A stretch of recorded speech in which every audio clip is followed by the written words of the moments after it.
Welcome. This is a tutorial video to assess and enhance the Catholic identity of your school or organization. The Enhancing Catholic School Identity Project, or ECSIP, is carried out by a cooperation between the Catholic University of Leuven and the Catholic Education Commission of Victoria in Australia, along with other Belgian, Australian and international partners. The ECSIP methodology explores the Catholic identity of your school through the use of 3 scientific measuring instruments, each with its own type of graphs. This clip teaches you how to read the graphs of the Melbourne Scale. Reading graphs like these might seem difficult at first sight, but once you know the basics, it's not so difficult at all. The graphs of the Melbourne Scale all have light brown background color. Here you see the scale means graph. The y-axis on the left is scaled according to the Likert scale response options used in the surveys. From number 1, I strongly disagree, to 7, I strongly agree. The line at number 4 is the turning point from rejection to approval. Around the line is the zone of doubt. Unlike the PCB scale, however, the bars start at the dividing line in the middle. The upward bars indicate that on the whole people agree, while the downward bars signify that on the whole people disagree. The further a score goes up, the more the respondents are in agreement. The further a score drops beneath the dividing line, the more they voice their disagreement. At the top are the 5 school types of the Melbourne Scale: secularization, reconfessionalization, Christian values education, recontextualization, and confessionality. If you want to learn more about the content of the school types, watch the YouTube video that explains the Melbourne Scale. Next, in the right corner, the number of respondents is displayed. In this case, we see the result of 88 respondents who participated in the Melbourne Scale. Finally, we see the mean scale scores of these 88 respondents. These predict the tendencies in the population as a whole. When interpreting the results, it is important to examine the consistency between the scores and to be aware of the relations between them. It is necessary to interpret the pattern of the scores as a whole, instead of reading the numbers one by one. The meaning of a score is influenced by the other scores as well.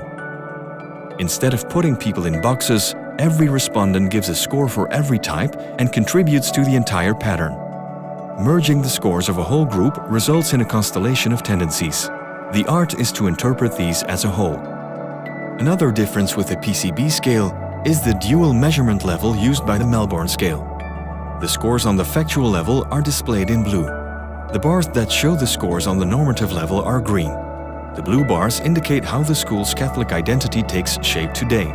They point at the current practice through the eyes of the respondents. The green bars indicate their ideal school, or the school of their dreams. The comparison between these 2 measurement levels reveals interesting information. Notice, however, that the school type of confessionality cannot have a score on the normative level. This results in an opening on the right-hand side of the graph. To every scale means graph belongs a second graph that breaks down the scores in percentages of approval and disapproval. Because of the colors, this percentage graph also has been nicknamed the traffic light graph. These 2 types of graphs complement each other by showing the same data of the same group of respondents, but in a different way. While the scale means graph summarizes the general tendencies, the percentage graph displays the underlying scores in more detail, namely their spread and overlap. Both graphs are each other's counterparts and need to be studied together. In fact, your eyes should move from one graph to the other and back again. Again, we see the 5 school types and the number of respondents. The y-axis has transformed into percentages from 0 to 100. The respondents are arranged in 5 categories with a distinctive color, as explained in the legend at the top. The 7 response options in the Likert scale are reduced to 5 categories in the percentage graph. This is how they correspond. The percentage breakdown on the right is an elaboration of the mean scores on the left. It shows how the answers are spread and allows us to see the percentage of respondents who agree or disagree with each of the school types. Also, this graph makes clear how respondents with different degrees of conviction can simultaneously support or reject multiple school types. How do we read this percentage graph in conjunction with the scale means graph? Let's take a closer look at the results of, for example, recontextualization. The blue bar with the score of 5.51 out of 7 corresponds with the first column of percentages. The green bar, with a score of 5.9 out of 7, corresponds with the second column. We see an increase between the factual and the normative level. This means that most of the respondents desire a Catholic identity that is integrated in the lived context of people today.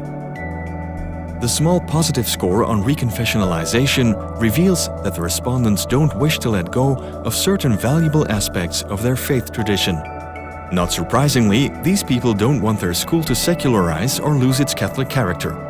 What is more, they have lost confidence in a simplistic connection between faith and values because they understand that this results in a reduction and weakening of Catholic identity. This concludes the Melbourne Scale. Thank you for viewing this tutorial.